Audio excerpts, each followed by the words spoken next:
नमस्कार, मी Vaishali family foods मराठीमध्ये आपले सर्वांचे खूप खूप मनापासून स्वागत आहे। चला तर आज आपण ओल्या हळदीचं लोणचं कसं बनवायचं हे पाहणार आहोत। मी इथे मुंबईला आल्यानंतरच पहिल्यांदा ओल्या हळदीचं लोणचं खाल्लं देखील आणि बनवलं देखील, तर खूप छान लागतं। आंब्याच्या लोणच्या इतकंच हे लोणचं देखील खूप छान लागतं आणि वर्षभर सहज टिकतं। खरंच खूप छान लागतं। तर मस्त अशा रेसिपीला आपण सुरुवात करूयात। पहा, मी इथे पाव किलो ओली हळद घेतलेली आहे। ती अशा पद्धतीने चिरून घेतली। तुम्ही उभे काप देखील करू शकता।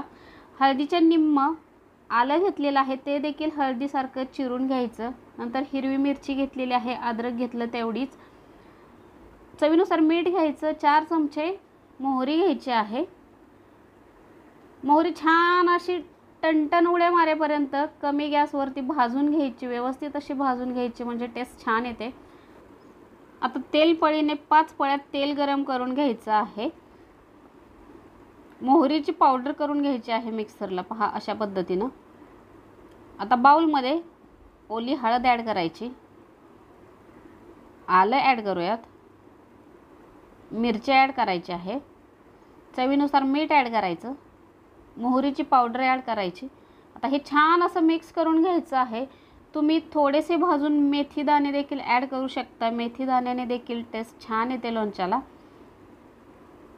आता आपण जे तेल गरम करून घेतलं होतं ते पूर्णपणे थंड करायचं आणि लोणच्यामध्ये ॲड करायचं। छान असं तेल लोणच्यासोबत मिक्स करून घ्यायचं आहे। तेल गरम करूनच घ्यायचं, थंड वापरायचं नाही, कारण त्याने लोणचं खूप दिवस टिकण्यास मदत होते, म्हणजे वर्षभर हे लोणचं टिकतं। त्यामुळे बाजारातून आणलेलं तेल डायरेक्ट यूज करायचं नाही, तर गरम करून थंड करूनच यूज करायचं। पहा अशा पद्धतीने आपलं मस्त असं लोणचं तयार झालेलं आहे। आता हे लोणचं हवाबंद भरणीमध्ये भरून ठेवायचं आहे। तुम्ही काचेच्या भरणीमध्ये किंवा चिनी मातीच्या भरणीमध्ये भरून ठेवू शकता। तुम्हाला व्हिडिओ कसा वाटला हे कमेंट करून नक्की सांगा आणि व्हिडिओला लाईक करा आणि चॅनलला सबस्क्राईब करा। आणि हे लोणचं मुरल्यानंतरच खायला घ्यायचं आहे। 8 ते 10 दिवसामध्ये लोणचं छान असं मुरलं जातं आणि खायला देखील खूप छान लागतं। पुन्हा भेटूयात अशाच मस्त रेसिपीसोबत। धन्यवाद।